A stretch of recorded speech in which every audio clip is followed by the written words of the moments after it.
meeting to order. Let's just very briefly introduce ourselves.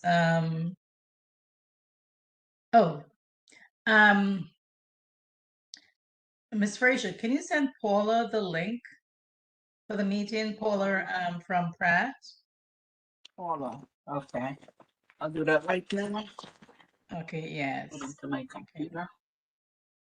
Paula, I hope I have her email. Paula Campo. Okay. Oh, yeah.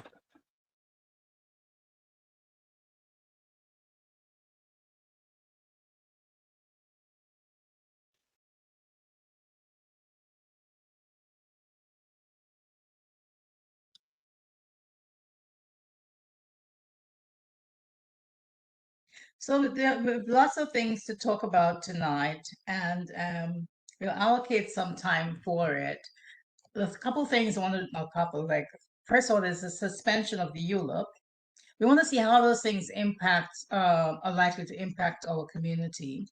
There's also the Homeless Bill of Rights, and that's an issue that very likely will affect us. So we want to hear your opinion on that issue. And we also want to discuss community engagement. There are two aspects of it. There is the general public community, and there's also the business community engagement, which is, I'm telling you, was just a thrilling experience today. And then we want to talk about the basement conversion as a means of increasing the housing stock to put or to reduce the pressure on Community Board 17 to be able to produce that much more housing. So you want to make a very strong argument that not every home will qualify. We're certainly not looking to put anybody in danger. We know there's certain homes that are just not set up to do this, but you also know there are many homes in our community that can be safely converted to be able to increase the housing stock. And we also know that it tends to be a lot more affordable than folks would find otherwise. So at this time, I will ask Matthew from Matrix to address us. Matthew? Hi. Good. Can everybody hear me? Yes. Great. All right. Good evening. So by way of introduction, my name is Matt Sloan. I'm working with Matrix New World Engineering, along with my colleagues, Nicole Campo and Sarah Sklar, who cannot be here tonight. But I've been with Matrix for a couple of years. I'm actually an alumnus of the Pratt Institute's Masters in City and Regional Planning, so some connection there. But let's jump into it. So as was indicated, we are analyzing the amount of housing units that could be facilitated by adjusting zoning requirements, in some cases building codes within the community district to better facilitate the legal conversion of single-family homes into 2 or 3 family homes, including the legal conversion of both below and above grade basements into legal dwelling units within the community. Let me just share my screen before I forget. Everybody see my screen?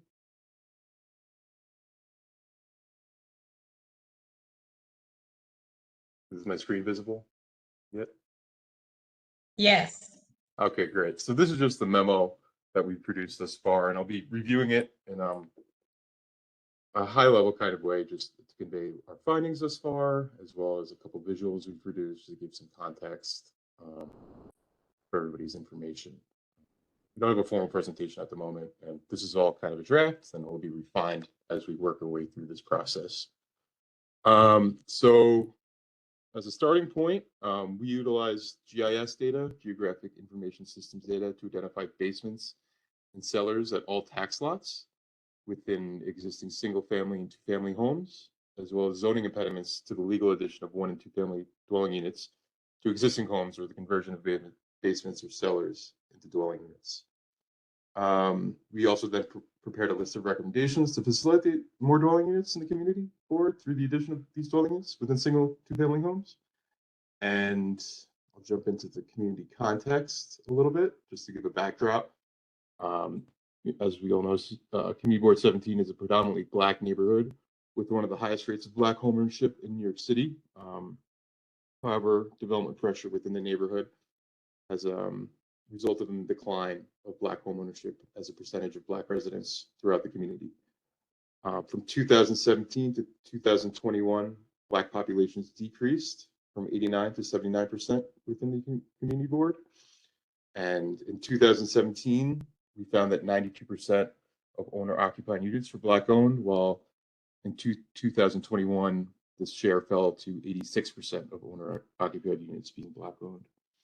And the renter and owner occupation rates within the community board in 2017, 65% of people rented, while 35% of people owned. And in 2021, the share changed a bit to 70% renter and 30% owner.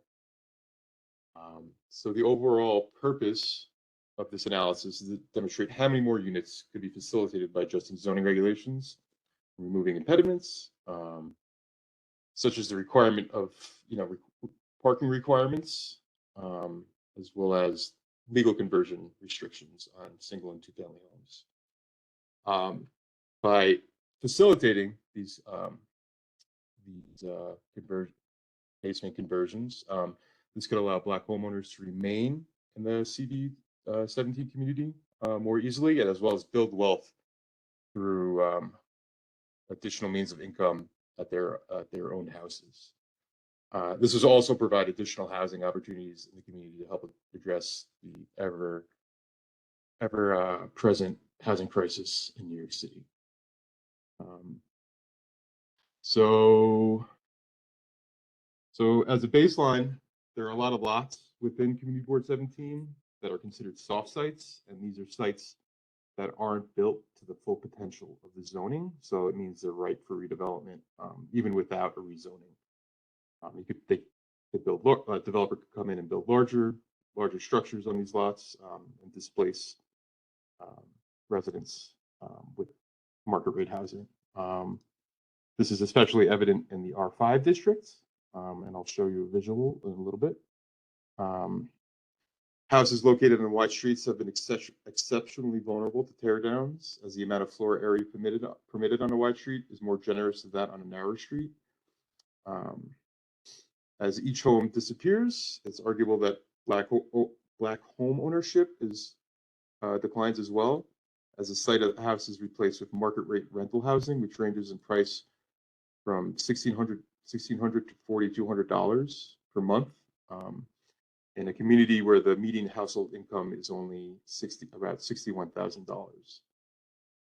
So I mentioned the visuals. So we used tax lot data known as Map Pluto data to depict existing single-family and two-family homes within Community Board 17.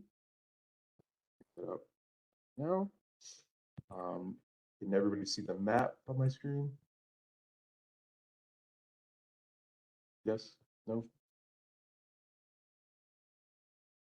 No, we don't see no map. No map?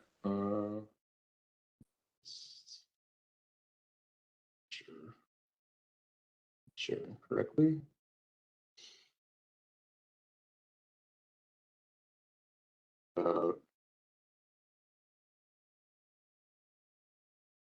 Okay.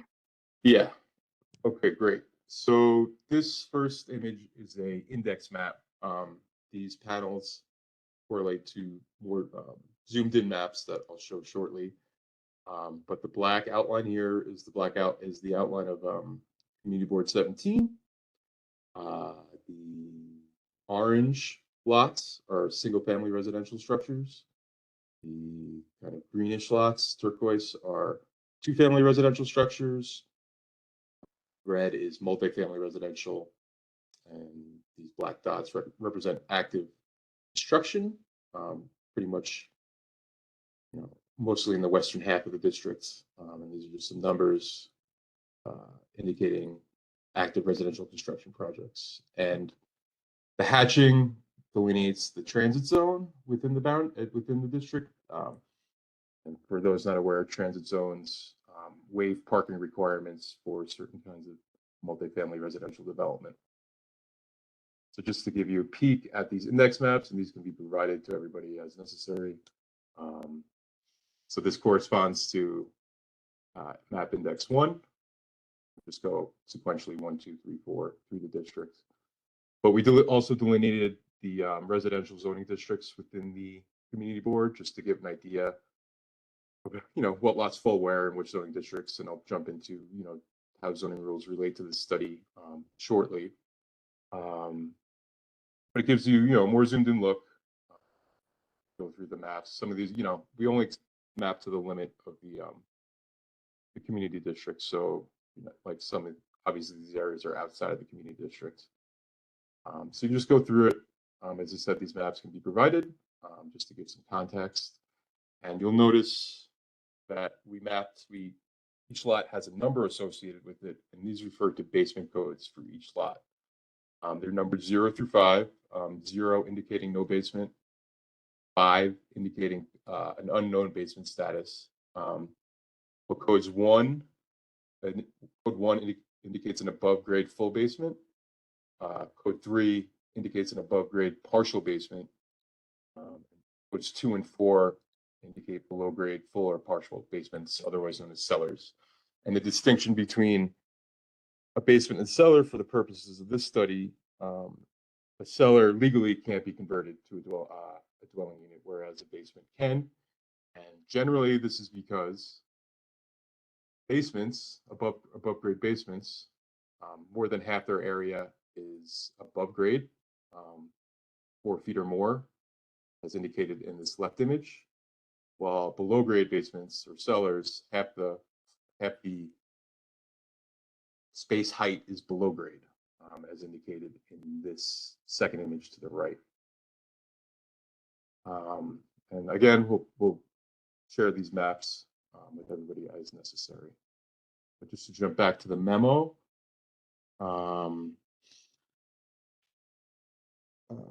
we also want to mention that it's likely that illegal conversions are happening in the community board, and while there's no way to quantify this, there is, it's problematic because these conversions are illegal for important reasons, due to safety reasons, occupants being able to reach, get out of these spaces correctly, probably not up to electric code, fire code, etc. So while there's no way to quantify this, we just want to mention it because, it's potentially presenting a dangerous situation. So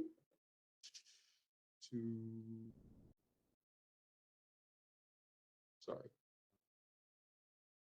this is just repetitive. All right, so the results, sorry.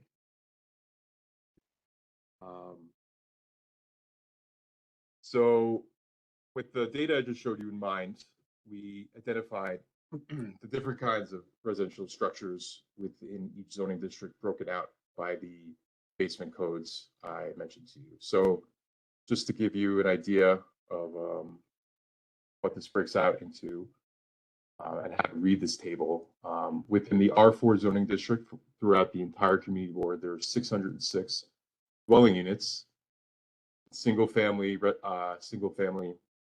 structures that have above grade basements. And similarly, there are about 2,500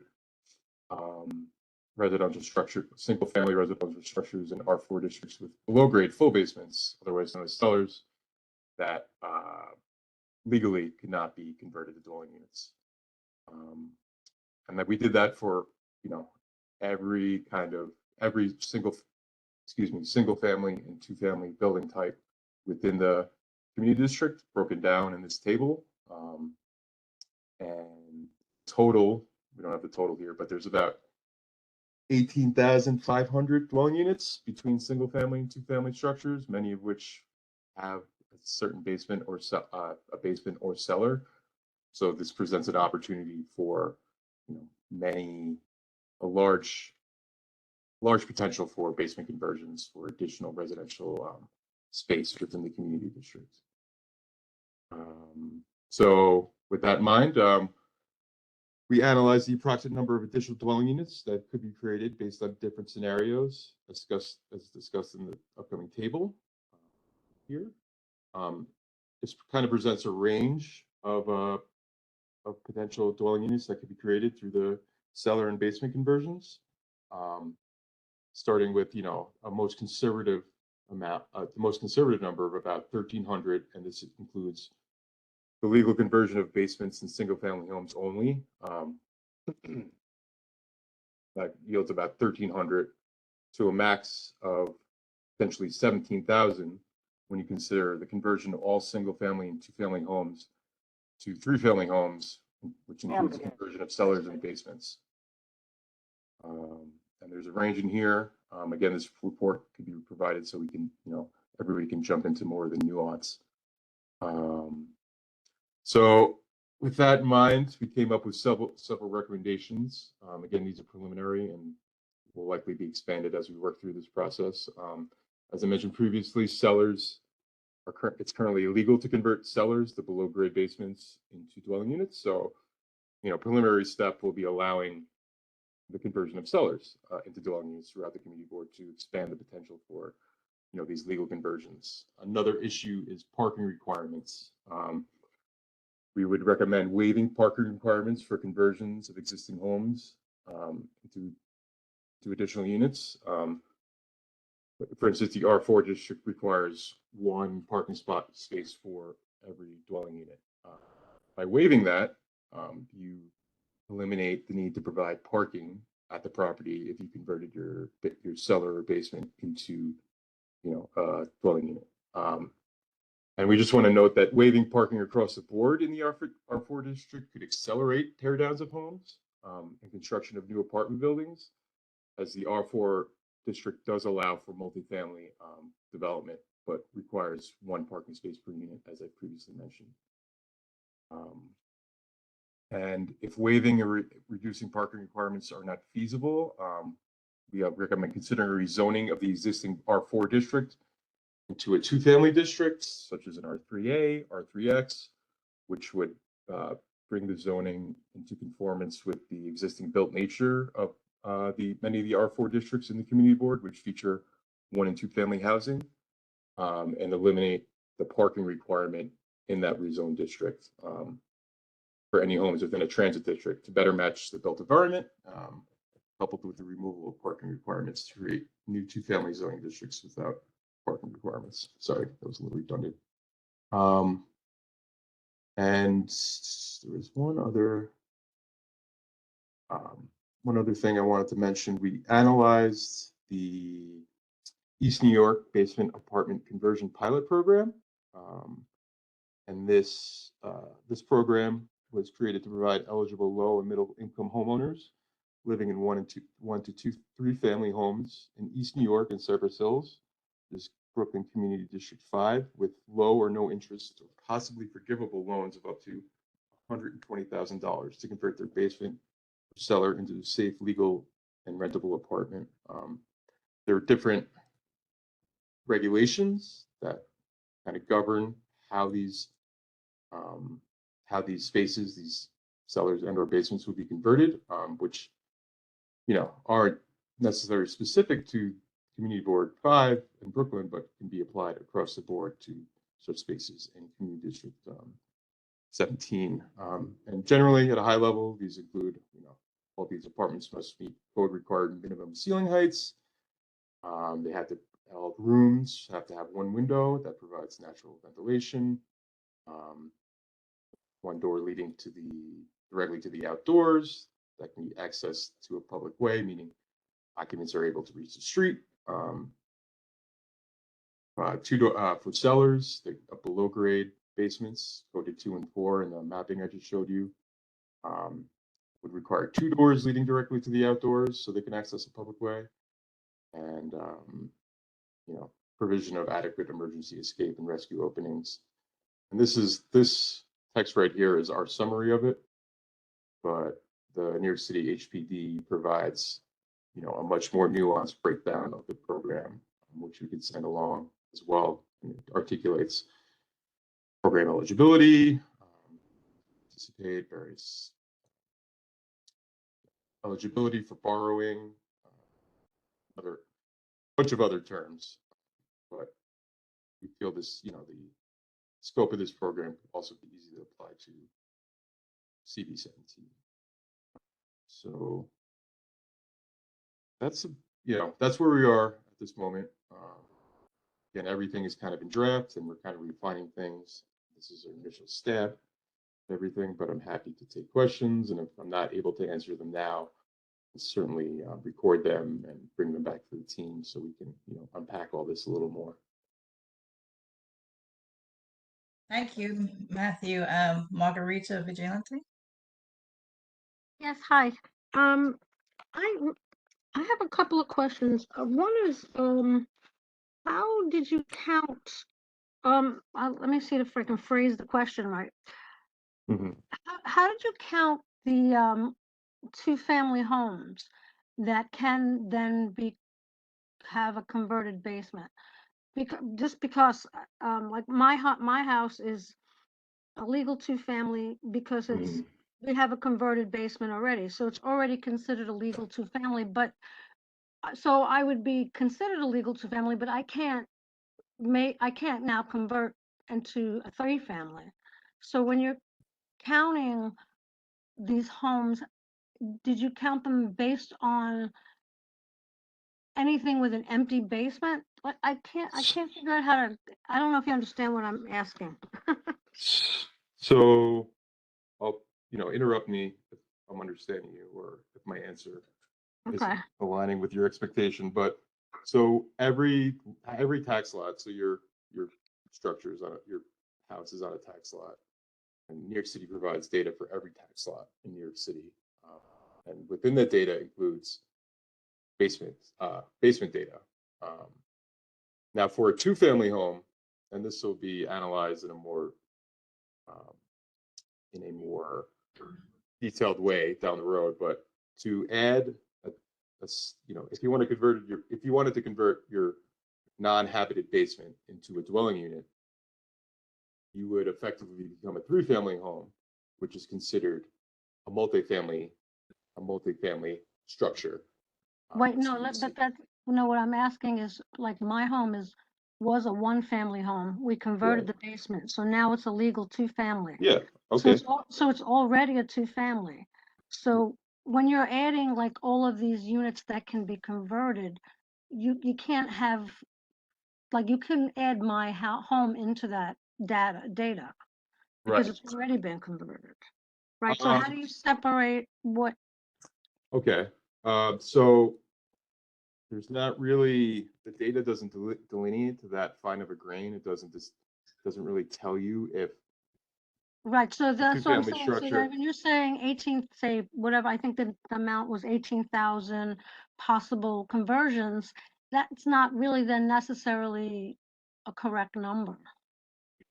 Right. So, I mean, yeah, you're correct. So, we can only work so much with the data that we're given. There's going to be a certain percentage of these two-family homes might already have a converted basement. And we're just, Right. there's going to be, a plus minus percentage of error. Maybe that's a few hundred units. We're off by a few hundred units, plus or minus, but I don't think, a significant percentage of the identified two-family units within the community board are feature these basement conversions. That being said, Yeah, I'm not sure about that because like I know in my neighborhood there are a lot, so it might be something we want to get a little grainier into at some point. okay, I guess, Matthew, can I just interject here? The question is, based on the data statistics available to you, are you able to identify a structure that is already a two-family that does not have a basement, essentially? I don't think that kind of data is that nuanced. I might be able to look for legalized basement dwellings, but we haven't come across that data. One way, we could spot check some units in the community board to see, the frequency which we encounter that. But I don't know if there is an official data source for, what you're speaking to. Two-family residential structures, with one of which unit is already was previously a basement. Okay. But I'll make a note to Thank you. Can I ask another question? And well, Yeah, then Allison next. Go ahead. yeah, okay. Were you saying that we should think of rezoning? What was it? You said R3X or R3A? Are those the? So yeah, so you should one of the recommendations would be to rezone the R4 district, which permits multifamily residential development. And So features that's technically a down zone, right? that would be a down zoning, yes. Okay, thank you. No. But I think it makes a compelling argument because the intent here is actually to increase the housing and not to decrease housing, right? So, Yeah, I mean there is a conflict there. And again, these are just preliminary recommendations. You might consider, while you down zone in certain portions of R4 districts, you can up zone in other areas where, larger multifamily development might be more appropriate, like along major corridors, et cetera. There's definitely a balance to be had, unpacked more thoroughly. okay. Thank you, Allison. Good evening. I just wanted to ask, I believe I read a couple months ago in Cranes that pilot program only yielded in the end like 5 owners that were able to actually go the distance in terms of being able to convert or get their spaces to a level where they were approved. Could you possibly do some research in terms of, and one of the biggest issues is the financing of those changes. So if you could just do some analysis on basically the capital stacks of what's available to be able to um, accommodate those changes to make viable conversions. And then I'm also interested, a lot of the area in the R6 that are single family homes, the ADUs for basically above like garages, Right. what that could look like. Okay. Yeah, again, we'll have to, guess we could look at all homes with secondary structures. And that is available within the Pluto data to an extent. We can factor that into the study. With regard to pilot program only yielding 5 successful applicants, you definitely looking further into, I know you mentioned financial restrictions, but we can Yeah. utilize contacts we have with the city to see, what why Yeah, these I believe financial it was- restrictions were creating these problems, and how we could potentially modify the program to be more successful in your community. Right. I believe it was a Cranes article, but I can't remember exactly the number. So Appreciate it. We'll find it. Thank you. Any other comments, Matthew, before we end this particular session, this topic? Any other questions? Matthew, the only the only thing I would ask is if you can go back to the map. Yeah. I know red ordinarily means to stop, but I think it would be a little easier. Can you just not tonight? I mean, not tonight, but for tomorrow, for when we speak further, can you flip the pink to be developable, the convertible? I think it would just be easier for the eye to catch to get a real sense as to what percentage, like it stands out more than the yellow. I know you Okay. darkened the yellow after we spoke. Yeah. But I think, it's just the human eye. Okay. To be able to put in context. So just show it to me what it would look like, so we can compare the two and see if it makes sense to do that. But I think it would be more pronounced to use the pink for the one family, and yeah, great, Okay. thanks. Margaret, do you have another question? Marguerite, before, do you have another question? Raise your hand up from the last. Okay, hand is probably on. Okay.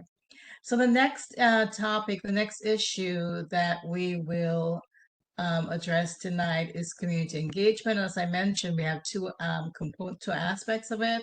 We have the business as well as the general public. At this time, I'll turn it over to Pratt Center, who's going to talk about community engagement, the businesses. Great, thanks, JL. Can everyone hear me? Okay. Yeah. Actually, my son swooped in to help me figure out how to join this WebEx meeting. Yeah, so hi, everyone. It was nice to meet up with JL and Carlene this morning. And we started, pounding the pavement, as they say, and just cold walking into businesses on Nostrand. To ask them just, how they're doing, what their challenges are, what it would, look like for them if this, rezoning scenario went through, in which, their business or their building might be torn down, like what that might mean for them. Yeah, so we had some good conversations. It's, as you can imagine, it's, tricky to just walk into a business coldly and ask them, some personal questions, if you will. And it's always important to try to get the owner there. So a lot of businesses, we had to walk by or go in and realize that the owner wasn't available and couldn't talk to us. But we're going out again tomorrow afternoon. And I think what I want to say from here is if any of you have any personal connections with current business owners on Nostrand, that would be great if you could let us know about that, because that would make it easier to, meet them and ask them to fill out the survey. There's a online survey, and they can, easily access that survey in theory, if they have, if they're, if they are comfortable using the internet. So yeah, sorry, that's my little introduction. JL, do you want to say anything related to that or add on to that? Yeah, Paula, wasn't it a pleasant and rewarding experience? It really, Yeah. I wasn't expecting it to be that good. Yeah, So I told Tara a little bit about that. Yeah, it's kind of fun to walk in. I mean, and you and Carlene were fun, and I felt like you were kind of entertaining and good at trying to engage the business owners. But we would love any help with that from anyone on the board who has any connections. yeah, so it's really not, I mean, it's nothing to be concerned about. They recognize the situation. So they're very receptive.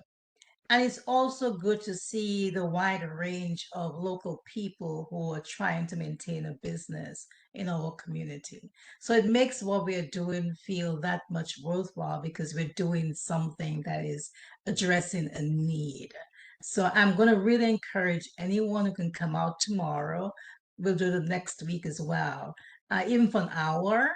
That would be so helpful. You all have my telephone number. Just call me. You can tell you exactly where we are. We plan to start tomorrow at 1 o'clock, Paula. Yes, from Linden and Nostrand Avenue going down. We're working our way south. So I'm telling you, it will make your day feel very good. Okay. Tara, is anything? Oh, Paul, I would just ask, we can use the existing surveys we've printed out, but if you can ask, I include a line for the telephone number, both the business and the cell phone number, that would be helpful. Thank you. Tara. Mhm. Hello, everyone. I'm Tara. I also work with Paula at Pratt Center. I also wanted to note that there are a number of businesses along Nostrand Avenue that are Haitian. And I think it would be great for us if we could have someone I am Haitian, but my Creole is terrible, who speaks Creole, who would be willing to walk with us, if not tomorrow, sometime next week, or even we can accommodate a weekend day to just go to the businesses that serve the Haitian community to see if we can talk with them as well. That would be great. Absolutely, because just on that one block, we encountered a person we couldn't talk to because of language barriers.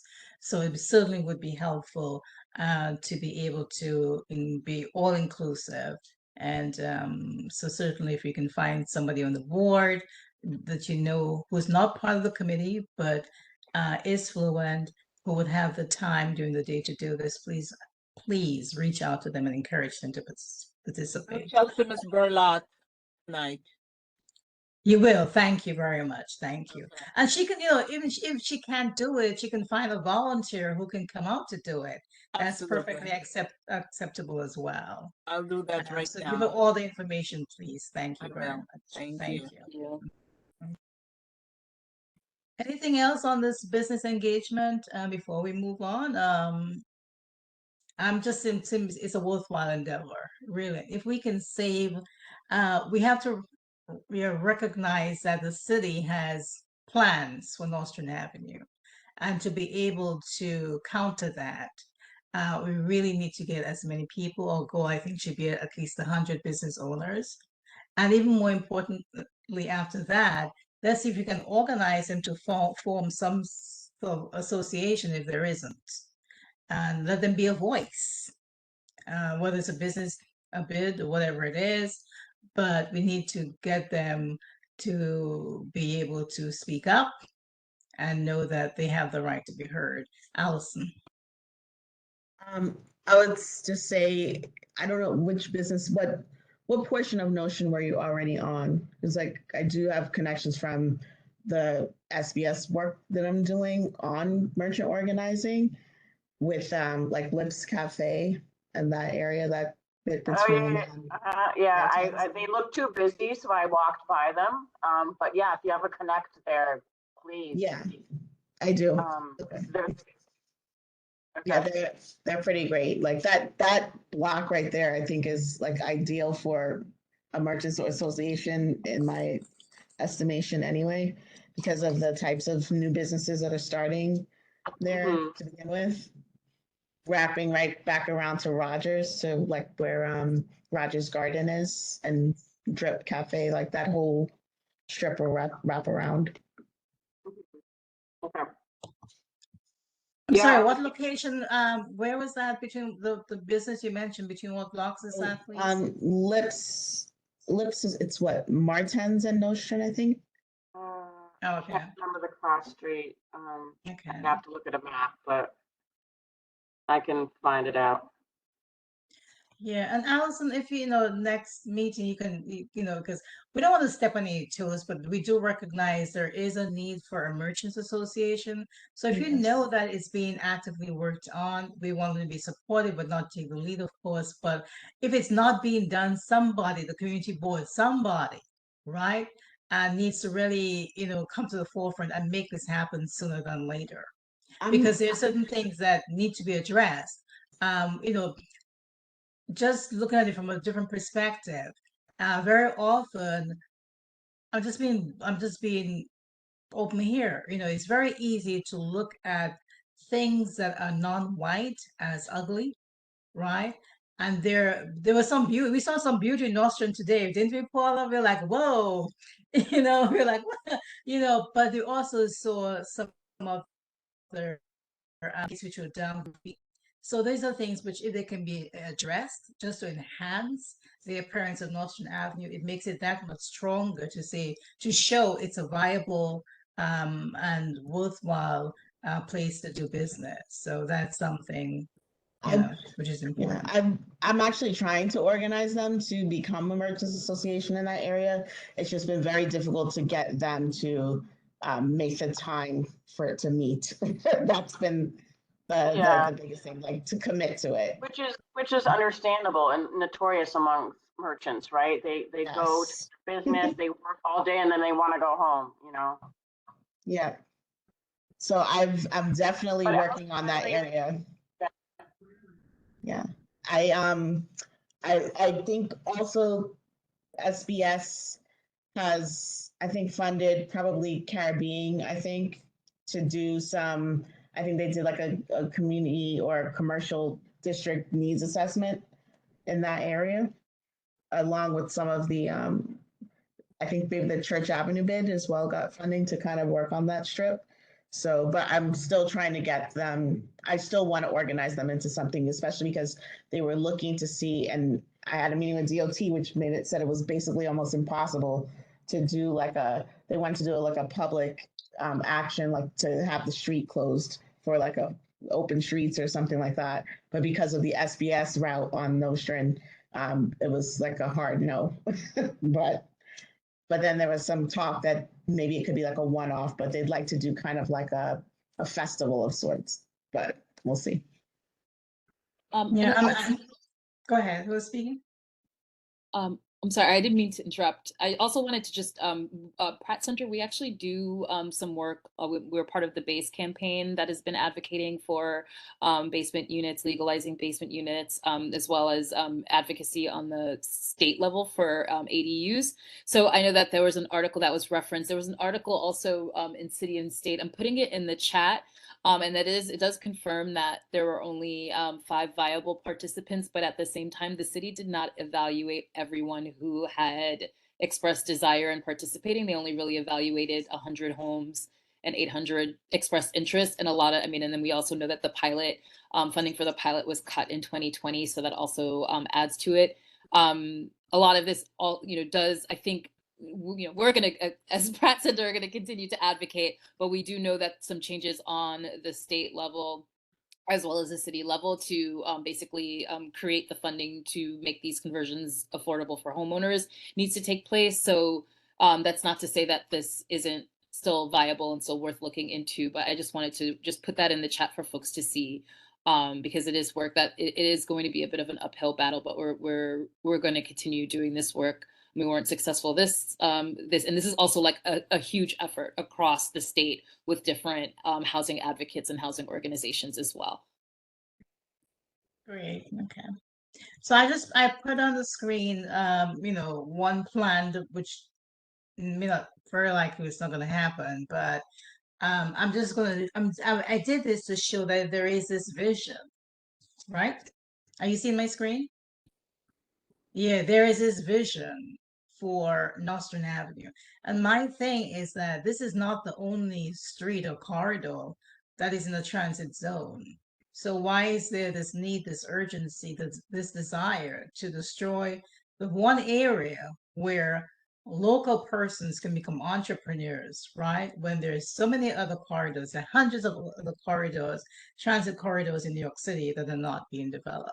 So it's going to be an uphill battle. We really need your assistance. We really need you to come out. We really need you, please, to speak to business owners and encourage them to join the association and also to participate in their survey.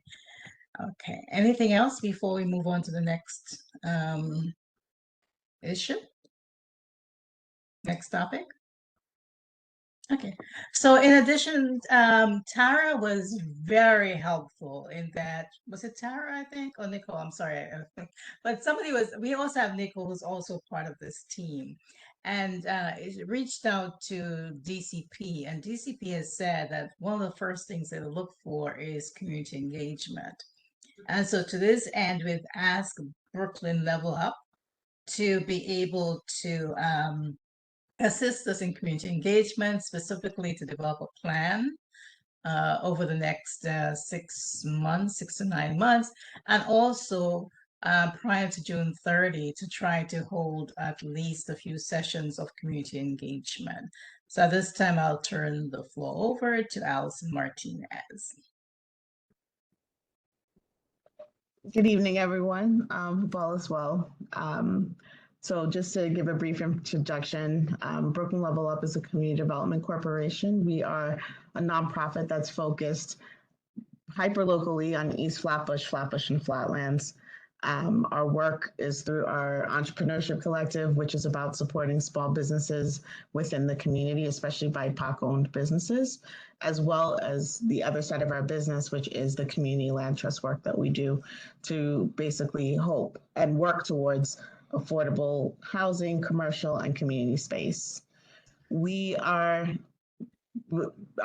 cornerstone of our community engagement work on the community land trust side is about helping communities to do vision work and to interact through different methods, not just surveying or not just electronically, but using a couple of different programs, one of which is called our Community Scrapbook Program. And what that does, it allows community to share community memory of stories, of photos, videos, and interviews of their remembrances of what the community was, what buildings used to be where, what current buildings they know are abandoned, and share those stories with us, or what future spaces or the needs in terms of space that they can think about, that we can then use to add as qualitative data to the quantitative data that we already collect through, GIS systems and everything else. What we're thinking about for this, the fact that we have a very shortened period of 1 month to try to get some community engagement and data, as well as education, is to utilize that time to do a story collection event, which would allow people of different ages to interact, different perspectives to tell their story about space and buildings that they remember. We're thinking that it might make sense to leverage the existing CB17, CB9 housing fair that's already going to occur on June 17th, because you already would have an audience that's primed about housing. So then we can use that to talk about land use and rezoning. And we will have video collection. We'll be able to also use that to, our approach also involves using different senses, the 5 senses, to be able to interact and gather, break down barriers and really be able to encourage engagement. So we'll also use food. And, that's a big part of our language of how we communicate with one another as well. So we'll use that and the story collection together, since we have this really just a pilot mini program opportunity within the month.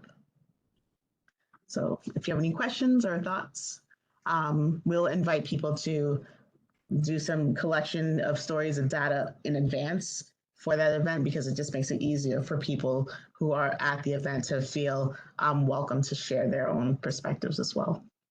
Oh, good. Thanks. Alison, I have a question for you, whether this is, sorry, go ahead, Paula. Right. That's on June 18th, 17th. 17th. Okay. Yeah, which, at what time, Alison? I believe it's from 11 to 3, but I'll confirm. Okay. Let me see my calendar.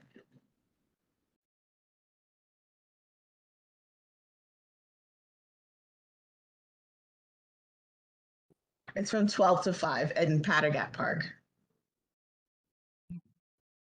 Alison, as probably a quick measure, is it possible that you could also incorporate a very simple survey, not more than a page or two? We will definitely have a survey. So there'll be a digital version and an analog version. Okay, but what I was going to say then, that we could send it in ahead of, like, in the beginning, as soon as possible, not to, because you want to tabulate it, right? Probably as soon as you get it to the board, I could probably send it to the 50 board members and ask them just to do their block vote too. Okay. So we probably generate like probably 300 responses, hopefully, right? So that would be helpful. So if you can, if that could be incorporated into it, that would be great. Yes, that's in the proposal. So you'll have Okay, it. good. Mhm. Okay, fantastic. Any questions for Allison? Okay, so I just want to summarize by saying, not summarize, but I just want to say it's, if we're going to make a case to DCP with regard to protecting and preserving the homes in the community, as well as the small businesses, it's going to take a lot of community engagement. That's what they look for. That's what they analyze. They want to see community engagement. So let's all of us get involved in the process.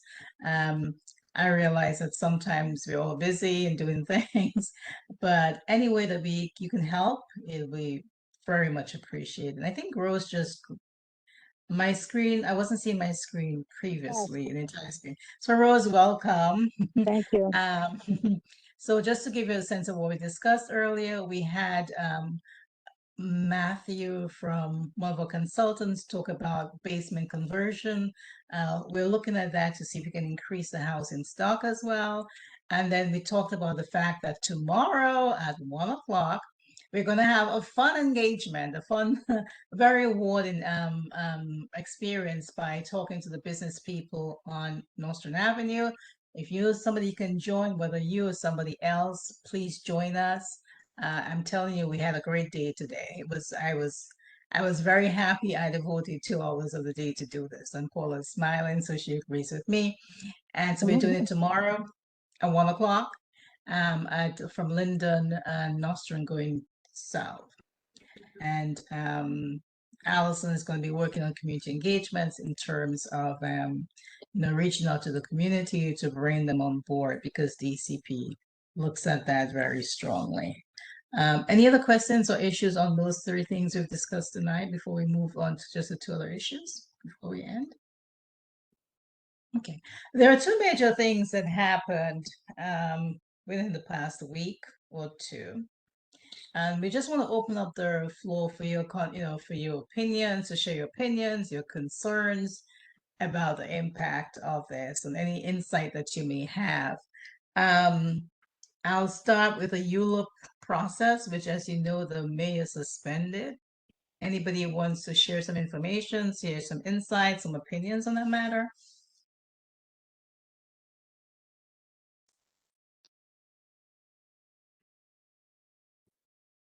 Margaret? I don't have any insight. I wish I did. This is the first time I'm actually hearing about this. So what does that even mean?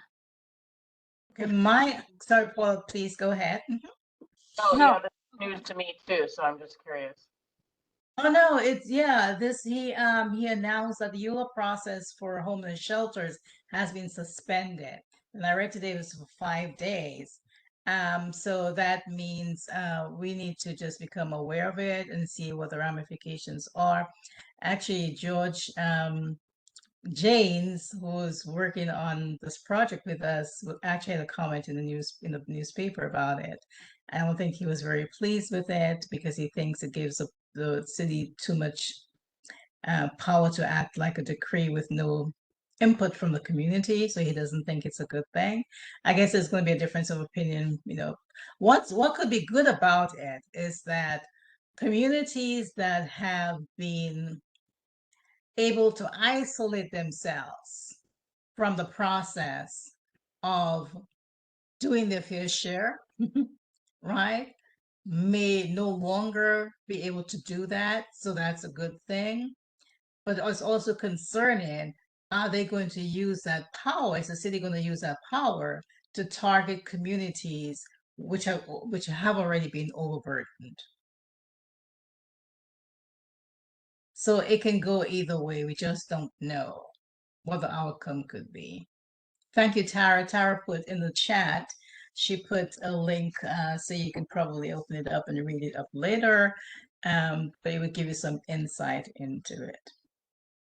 It's very concerning because we don't know how this is going to be used. It literally means that, I'm not trying to cause anxiety, but it literally means that the city could, if there is a city-owned property in the middle of your block, right, they could just go ahead and construct it, or make plans to develop it without any input, because they suspended the ULA process for homeless shelters. But on the other hand, take areas like Staten Island, parts of Queens or wherever, or Brooklyn, as a matter of fact, that have very little homeless shelters. It gives the city the ability to develop homeless shelters in those areas. Okay. The second thing that happened this week, which could potentially impact us, or either personally, I mean locally, as CB17 residents, or concerned about CB17 or the city as a whole, is the New York City's homeless Bill of Rights. So I'm going to open up the floor for any comments, any thoughts that you may have.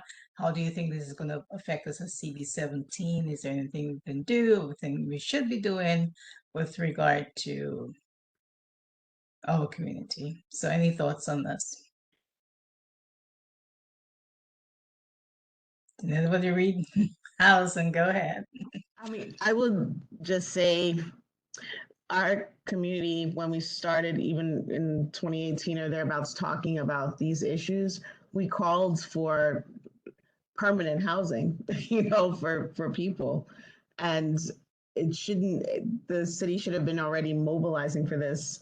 And the fact, what concerns me, although CB17 doesn't have the NYCHA housing stock to play with in this type of scenario, there are over 9,000 empty units there that the city should actually invest and make habitable, because honestly, the city is one of the worst slumlords as far as I'm concerned in terms of the housing, in NYCHA.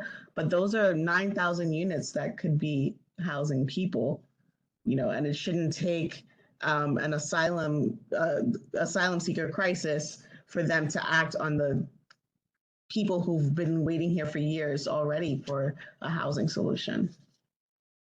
So that's what I think.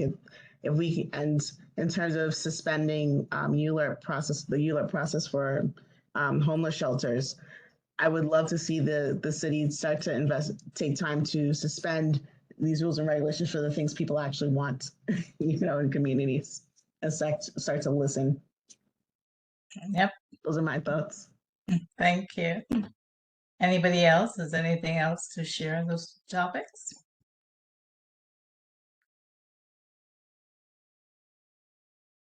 Okay. Any new business? Anything anybody wants to raise? Okay, I'll jump in here and start. One of the things which was very pleasant about today is that I had never thought of Martins as being a beautiful block, but just walking down between Nostrand and Rogers, it was so pleasant to see all those roses, and it was such a good thing. And there, right in the middle of the block, was a home that was torn down, right? And the developer is putting a structure that is just out of context. At least the other development on the block is within the context. They kept their, I'm not an architectural expert, so it's hard for me to describe. But the homes there were like brownstone homes you'd find in Bed-Stuy with the curved outside walls, the front walls. And he knocked down that building and to put a modern, 6-story building on a one-family lot, right? I mean, it just is going to look atrocious. So I'm just simply saying, I want to ask you that when you see, I'm going to, we now have our own WhatsApp chat. Those of you who are not in it, please let me know. Send me a text, send me an email, I'll add you to it. But what we really want to also do is to find out the specific areas. Keep track of all those new developments. Yes, we have the consultants doing that, but on the local level, just on all the levels, keep track of it and identify where you see a home being torn down. Let's just keep track of it. So send us put in the WhatsApp chat, pictures of it. And I think I shared pictures this afternoon, but it will give us a sense of exactly what's happening, because it was, to start to walk down a block and be thinking, wow, this is so great. It's so lovely. Practically most of the homes and even the buildings had roses and flowering trees. And then to see this building torn down and put in a structure that is just not congruent with what's there was really appalling. So that's my thoughts. Any other thoughts that anybody wants to share? Yeah, just to echo that, JL. Yeah, any photographic evidence that you can take when you're out and about with your cell phone, if you're out and about, whether it's like a big building in the background that's like overtaking the low rise, or what JL just said, any like beautiful front yard, anything can help. Absolutely. As part of the project, we are going to engage a photographer to take pictures of the community. And I had to confess to them, for many years, I used to, from that's way back then. I used to say I just sleep in Brooklyn. I wasn't on the community board at that time. I just slept in Brooklyn. That was all. And it took me a while to really understand and appreciate the beauty of East Flatbush. Because we've been slighted in terms of the delivery of services, we sometimes don't esteem East Flatbush as we really should. But in the summertime, you walk down. I mean, we are almost like the community of roses and flowers and lawns, and it's such a beautiful place compared to other places in Brooklyn. I mean, I see places in Brooklyn which I just could not live in because there's a lack of aesthetic beauty. There are no flowers, there are no trees. You know what I'm saying? And I think our community has so much, and to see it just being destroyed I think is really sad. So take our pictures and send us pictures. You walk down a block and you see a very nice block. Take pictures. Let's show DCP that we are not a blighted community, right? Because very often there is this unexpressed tendency that by encouraging this youth development, they're doing us a favor, they're doing the city a favor, and they're really not. They're just destroying the wealth which is owned by persons of moderate income. That's what's happening here. So please encourage you, as Paul said, to take out pictures of the monstrous, the developments which are out of context, and also a beautiful block. Let's just, accumulate and show when we do the final report that we are a beautiful community that needs to be preserved and protected. Bree, yes. Hi, Bree. Trying to get off mute. Sorry about that. So my question is, I know, obviously we're talking about, rezoning and downzoning and, making sure there's enough housing and things like that. But I know a couple of times it's come up in land use as well as in rezoning. Can we also make requests, while we're talking about rezoning with the city for more green space? Is that something that will also be proposed, or will we just be talking rezoning for housing? Allison, I know that's a very important part of, okay, so I'm going to defer to Paula and then Allison. And I'll just say, I mean, sometimes you have to work on what you can achieve immediately, especially when it's a crisis, right? And the crisis right now are the homes that are being destroyed. So sometimes you have to pick your battles and take it in order. So yes, I think that's important. I'm not minimizing it because you just heard me talk about about the flowers and the green lawns, and I mean, I'm a lover of nature, but I'm probably just focused right now on trying to preserve and protect. But Paula, go ahead, please. Yeah, Bree, that's a great question and concern. I'm going to manage your expectations. Like there isn't, I mean, if there's any available green space that is not being well attended to, like please let us know. But realistically, I think a lot of the neighborhood is very built up. And there isn't a lot of like green space lying around to try to convince the city to honor, for lack of a better word. So we have to be sort of creative in how we think about like what green space or open space is left in the community district and how to try to enhance that. So if you have any like ideas or suggestions about particular spaces that can be enhanced, please send them our way. But kind of as JL already said, like this is largely trying to tackle like how to like manage what is being built in the neighborhood. Yeah. I would Well, Allison, do you want to Allison? sure. I Brooklyn Level Up we have like some technical assistance from Hester Street to do, and they built for us, like we took like data from about vacant lots, and we have a mechanism, we just haven't had the time to work on this project just yet, where we're trying to at least identify the city-owned properties that are less than 300 square feet, so that we could try to at least, because those are less likely to be development friendly because they're obviously too small.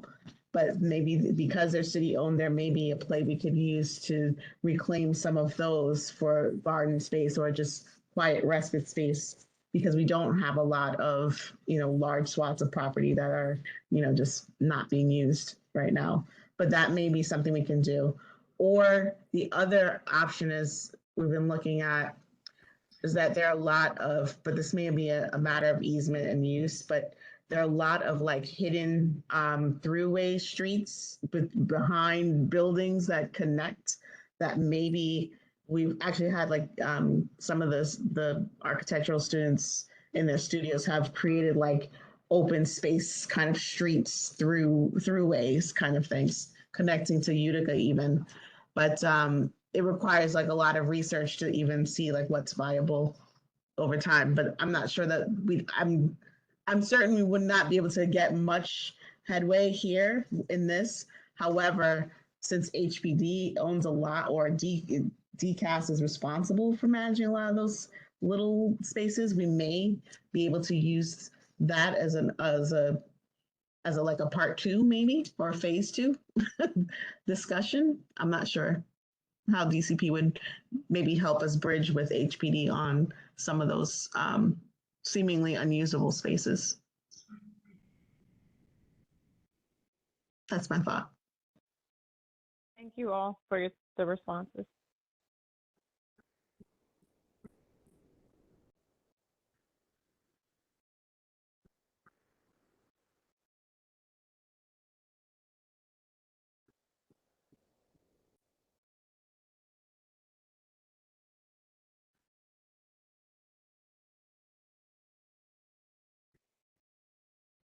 We're not hearing JL, you're you. muted. JL. Yeah, you're muted, JL. JL, you're muted. Sorry, when I share my screen, I lose access to be able to see my mute button. But I was sharing a while ago DCP's report with regard to green space in CB 17. And if you look to the right, it talks about the open space. Do you see that? Open space and outdoor recreation, 7.51. I did an analysis and I can't find it right now on my computer.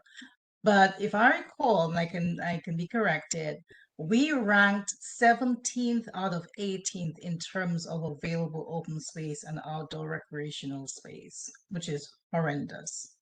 But that's where, you know, we ranked. Other communities had a much higher level of outdoor space and open space and outdoor recreation. So certainly, to Bree's point, that's an area which is very lacking in our community. But as Paula mentioned, we are limited because there really isn't a lot more available space or unutilized space. Okay. So I want to thank everybody tonight. Oh, Tamara just joined us. Tamara, thank you. We want to wish you all the very best. Thank And you. do you want to say anything, Tamara? We talked about two things which happened this week: the ULURP suspension by the mayor, the pros and the cons of it, and we also talked about the homeless Bill of Rights. Any thoughts? Just that, I want to applaud you guys for, reaching out to the community. I went out there and I saw you going from door to door and talking to, yourself, Carlene and Paula. Hi, Paula. Nice to see you again. And I just want to applaud you guys for going out there and doing the work of talking to people and getting this information, because yeah, as you said, it just feels like they just kind of want to take everything away from us. And I'm just really not sure what we do at this point, they just keep, I don't know, just keep up the fight. Keep up the fight. You know, I applaud you. You know, I celebrate you. And let's try to see if we could change some minds here and save our community. Thank you, Tamara. And what we forgot to mention, Paul and I forgot to mention, Paula, you can attest to that. Well, at least all the businesses I spoke to, when we asked them a critical question, if Northern Avenue gets developed and the rents go up and they become unaffordable, do you think you have any options? And the response was always no, that they'll be forced to shut down their business permanently. Isn't that correct, Paula? Yeah, basically.